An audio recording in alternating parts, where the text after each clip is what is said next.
अस्सलाम वालेकुम, welcome back to another video. I hope you all are doing well. So आज की video में मैं कॉलीचैट का बॉटनी का सेकंड ईयर का कंप्रहेंसिव का पेपर सॉल्व करेंगे। फर्स्ट एमसीक्यू है dash is a segment of DNA that contain the information needed to synthesize a protein, gene, mRNA, transfer RNA, ribosome. तो इसका करेक्ट आंसर जीन होगा। Gene के पास हर एक चीज़ की इंफॉर्मेशन होती है कि हमारी बॉडी की तमाम चीज़ों की इंफॉर्मेशन जीन के पास ही होती है।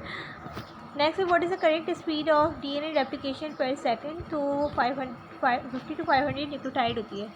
Next, this is enzyme which perform dual function, exonuclease and polymerase. Option B से करेक्ट आंसर डीएनए पॉलीमरेज 2 जो है वो डुअल फंक्शन परफॉर्म कर रहा होता है।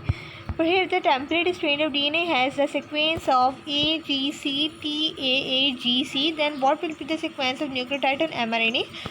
तब इसमें मैच कर सकते हैं कि एडेनिन के साथ जो है वो हमेशा थाइमीन लगता है, लेकिन एमआरएनए की बात करिए तो आरएनए में जो है वो यूरासिल लगता है।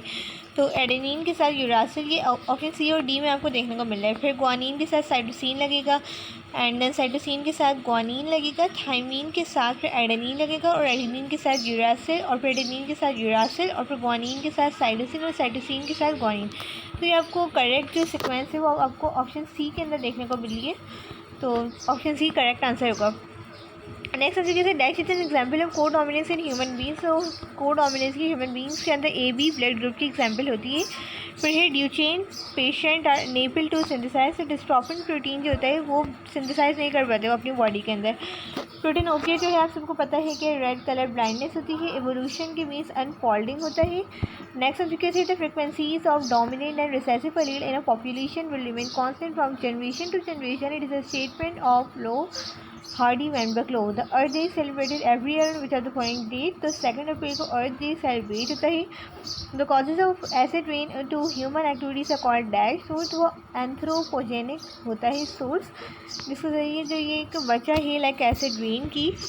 नेक्स्ट सब्जेक्ट होते हैं subject number 12। With increase atmospheric CO2 level are known as greenhouse effect.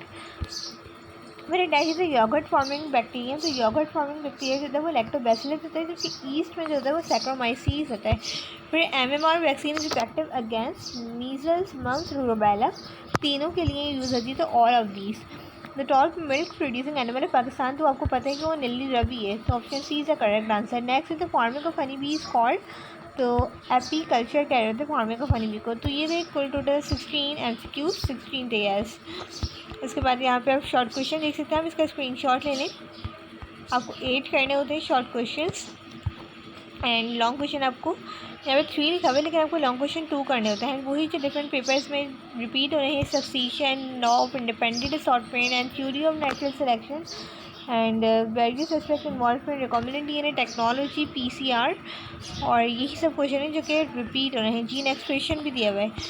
सो मज़ीद कॉलेजेस के और कोचिंग के पेपर के सॉल्यूशन के लिए चैनल को सब्सक्राइब कीजिए। अल्लाह हाफ़िज़।